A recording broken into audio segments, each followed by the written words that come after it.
73문, 74문 읽도록 합니다. 8계명은 무엇입니까? 8계명은 도둑질하지 말라입니다. 8계명이 명령하는 것은 무엇입니까? 8계명이 명령하는 것은 우리와 이웃의 부와 백선을 합법적으로 모으고 늘리라는 것입니다. 8계명은 우리의 생활과 관련돼서 아주 중요한 원칙을 가르치고 있습니다. 도둑질하지 말라. 긍정적으로는 올바른 직업을 통해서 경제적인 또 합법적인 또 이러한 노력을 통해서 경제적 이득을 양식을 또 세워가라라고 하는, 부정적으로는 도둑질에 대한 금지를 표현하고 있지만 긍정적으로는 이처럼 열심히 일해서 돈을 벌고 그것으로 먹고 살아야 된다라고 하는 우리 경제생활과 관련된 중요한 원칙을 말합니다. 인간은 반드시 양식을 먹고 또 살아가도록 그렇게 창조가 되었습니다. 타락 이후에는 이러한 먹는 문제가 결국 심각한 고통과 어려움을 동반합니다.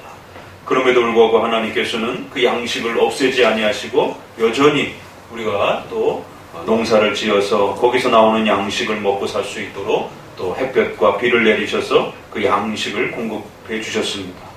그러나 현대화된 사회에서는 이러한 농사적 개념이 이제는 직업과 또 사회 전반에 걸친 경제적 활동 전체를 다 포괄할 수 있는 또 이러한 내용까지도 또 확대되어지는 것을 보게 됩니다. 인간은 이처럼 경제적인 활동들을 통해서 자신의 양식을 벌게 되고 그 양식으로 자신과 또 가족들을 부양하면서 생존을 이루어가는, 결국 경제활동이라고 하는 것은 인간의 삶의 가장 근본적인 생존의 보존을 위한 그런 활동으로 그렇게 연합되어 있음을 또 우리가 보게 됩니다. 그래서 경제활동을 하지 않는다라고 하는 것은 자칫 굶어 죽을 수도 있는 이러한 심각한 또 위기를 겪는 것이죠. 그렇기 때문에 반드시 이 8계명은 노동의 법칙을 통해서 우리가 합법적인 그런 방법들을 통해서 먹고 살 수 있는 그 방향을 하나님께서 우리에게 가르쳐 주시되, 그 반대가 되는 도둑질에 대한 또 남의 것을 강제로 빼앗는 이런 부분들을 대조해서 가르치고 있습니다. 우리와 이웃의, 우리 자신뿐만 아니라 이웃까지 전체의 대상들에 대한 부와 재산을 이렇게 또 표현합니다. 하나로 표현해도 되는데 부와 재산이라고 해서 좀 더 넓게 그 경제적인 그러한 또 열매들이 어떠한 것인지들을 소개를 합니다. 합법적으로 모으고 늘리라. 그래서 부와 재산에 있어서도 좀 더 단순한 그런 돈의 문제뿐만 아니라 우리 장로교에 있어서는 부모로부터 물려받는 이러한 상속 재산과 관련된 또 그러한 계승되어지는 재산까지도 합법적인 것으로서 인정을 합니다. 또 자기 자신이 열심히 노력해서 경제적인 또 이러한 혜택을 누리는 부를 쌓아가는 또 이러한 또 부의 혜택도 역시 인정을 합니다.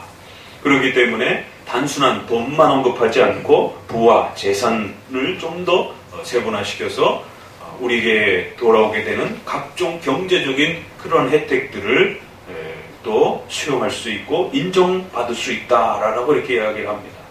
그런데 이제 여기서 중요한 단어는 합법적으로라는 단어인 것이에요. 왜냐하면 경제활동을 하다 보면 많은 불법적인 일들이 알게 모르게 일어날 수 있기 때문에 반드시 합법적으로 노동의 경제적인 또 이 혜택을 행위를 해야만이 하나님께서 복을 내려주신다는 것이에요. 이 얘기는 거꾸로 돌려보게 되면 우리와 우리 자신의 부와 재산을 소홀히 취급하는 것에 대해서 하나님의 분명한 책망이 따라붙는다는 거예요. 그 책망은 가난해질 수 있는 것입니다. 물론 가난이 죄는 아닙니다. 그렇지만 그렇다고 가난이 또 복은 또 아닌 것입니다.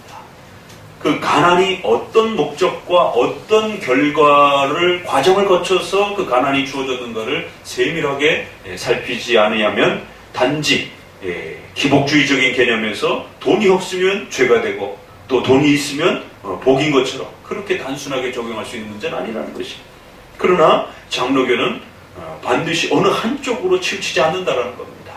단지 돈이 주어졌다고 해서 그거를 복으로 여기는 것도 아니고 또 돈이 없는 삶을 비참한 또 이러한 삶을 또 정죄하는 것도 아닌 것이. 그래서 한쪽에는 기복주의가 교회를 위협하고 있고 돈이 있어야 복받은 것이다라는 거예요. 반대로는 돈이 없는 것을 복받은 것으로 또 그렇게 극단적으로 금욕주의로 또 추구하는 중세시대의 수도운동과 또 금욕주의와 또 우리나라에서는 기도운동처럼 모든 세상 삶을 떠나고 산속에 들어가서 사는 마치 중들처럼 살아가는 그런 금욕주의적인, 그래서 돈을 갖는 건 죄악이다. 그래서 모든 돈을 없애버리고 가난하게 살아야 된다. 이걸 청빈론이라고 얘기합니다. 청부론, 부자가 되는 것도 문제가 되는 것이고 청빈론도 성경적이지 않은 것이고, 그래서 이 경제활동과 관련해서는 역사 속에 청부론과 청빈론, 부자가 되는 것도 가난하게 되는 것도 극단적으로 치우치게 되는 것은 다 성경적이지 않은 것입니다. 8계명에서는 반드시 합법적으로 성경이 제시하는 방향을 따라서 경제활동을 하게 되면 그 부는 하나님의 복이다라고 분명히 또 우리에게 제시해 줍니다. 그러나 불법적인 방법으로 얻게 되는 것은 그 부는 복이 되지 아니하고 오히려 화가 된다라고 이야기를 합니다. 또 합법적인 방법으로 노력을 하다가 가난하게 되어졌을 때는 그 가난함을 복이라 말할 수 있는 것입니다. 정의와 의를 위해서, 구제를 위해서 또 스스로 자원해서 가난하게 되어진 이러한 또 형편들은 성경에서 복이라 말하는 것입니다. 그러나 합법적인 방법으로 노력하지 않고 게으르고 나태함으로 가난하게 되어지는 것은 그건 하나님의 징계다라고 이렇게 얘기를 하는 것입니다. 그래서 단순한 열매만 바라보는 것이 아니라 그 과정과 열매 전체를 포괄적으로 판단해 봐야 되는 것입니다.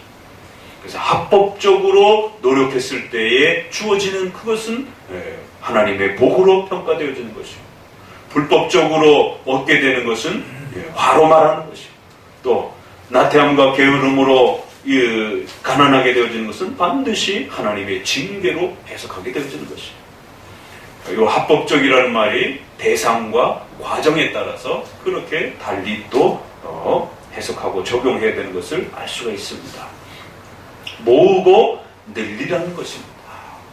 오늘 우리 시대의 이 경제와 관련해서 가장 큰 어려움은 특별히 기은씨를 중심으로 해서 진보적인 이러한 경제 개념을 가지고 공산주의적인 이러한 경제 패턴의 개념을 마치 그것이 사도행전 2장에 자기 것이라 하지 아니하고 그 모든 것을 나누었다라고 하는 이러한 성경의 나눔과 구제와 기부의 이러한 정신들을 마치 공산주의의 평등 그러한 재산권처럼 개인의 사유재산권을 인정하지 않는 그러한 평등적 재산권을 마치 강조하는 것처럼 그것이 성경적인 가르침인 것처럼 그렇게 오늘날 제시되어지는 이러한 방향성들은 상당히 위험합니다.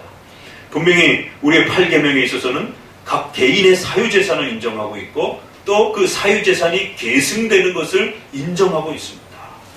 그렇기 때문에 오늘날 토지 공개념이라든가 또 공적 그러한 소유 개념이라든가 이러한 공산주의적인 그러한 균등 분배라라고 하는 이 부분을 지나치게 잘못 적용하게 되면 그것은 소유를 정당화하고 있는 성경적인 이러한 가르침들을 또 충돌할 수 있는 것입니다. 그래서 토지와 이런 각종 여러 가지 경제 활동을 통해서 얻게 되는 것을 무조건 극단적으로 불로소득이라고 공격하면서 어떠한 이윤과 이득에 대한 부분들을 지나치게 혐오하는 이런 부분도 역시 문제가 있는 것입니다. 물론 극단적으로 그렇게 고리대금이라든가 극단적인 그러한 독점이라든가 이런 부분들은 성경이 엄격하게 경고하고 있습니다.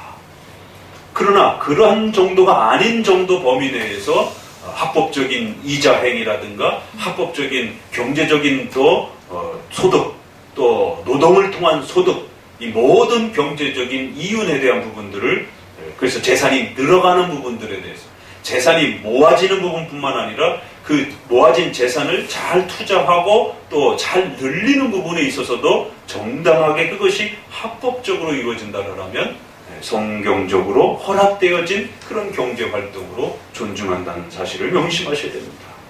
모으는 부분에 있어서도 늘리는 부분에 있어서도 관심을 가졌다는 사실에서 우리는 장로교회가 가르치는 이 성경적 경제활동이라고 하는 것이 얼마나 균형 있는 또 이런 방향성을 갖고 있는지들을 잘 기억해야 합니다. 물론 여기에는 성경이 가르치는 십계명 범위 내에서 성도들이 경제적으로 해야 될 것과 하지 말아야 될 것에 대한 울타리가 있습니다. 그 울타리를 잘 이해하면서 경제활동을 해야 합법적이 되는 것입니다. 그리고 이 합법적이라는 개념 안에는 일반은총에 대한 국가법과 사회법에 대한 법적인 울타리 안에서 해야 된다는 것도 역시 포함될 수 있는 것입니다.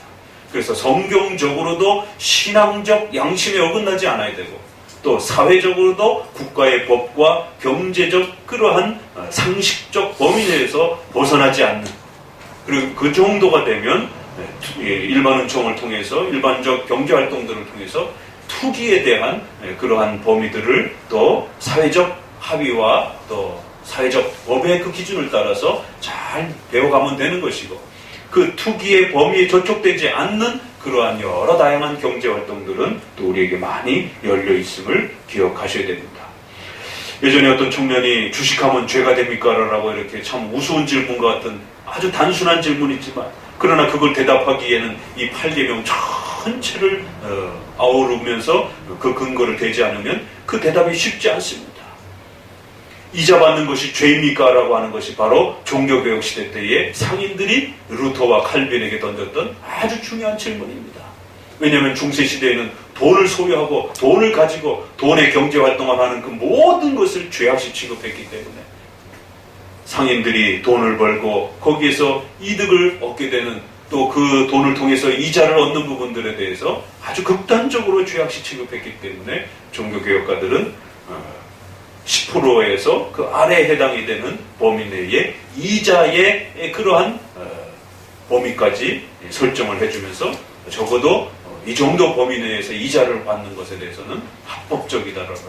고리대금은 문제가 되지만 정당한 이 재산의 수익에 대한 개념을 잡아줘서 이자가 정당하게 그렇게 쓰여지고 받아졌을 때는 합법적이다라고 하는 아주 충분히 경제 개념을 잡아준 것입니다. 이처럼 8계명을 어떻게 이해하느냐에 따라 극단적인 이러한 기복주의에 빠지기도 하고 잘못하면 극단적인 금욕주의에 빠지기도 합니다. 이런 올바른 경제 개념이 잘 잡힌 장로교회 성도들은 열심히 경제 활동들을 했기 때문에 부의 축적을 또 이루기도 하고 그 부를 가지고 가난한 사람들을 구제하기도 하는, 오히려 장로교 신앙을 잘 했을 때 이처럼 경제적인 안정과 또 경제적인 또 이런 굳건함을 잘 구축했던 사실들을 명심하셔야 됩니다. 이 8계명은 이처럼 우리의 삶 전반을 부욕케 하고 안정케 하는 또 하나님의 귀한 질서임을 잘 명심하시고 또 마음에 새기셔서 우리 사회 전반에 또 경제활동을 하는데 또 방향으로 기준으로 삼기를 주의 말씀으로 권면드립니다. 기도합니다.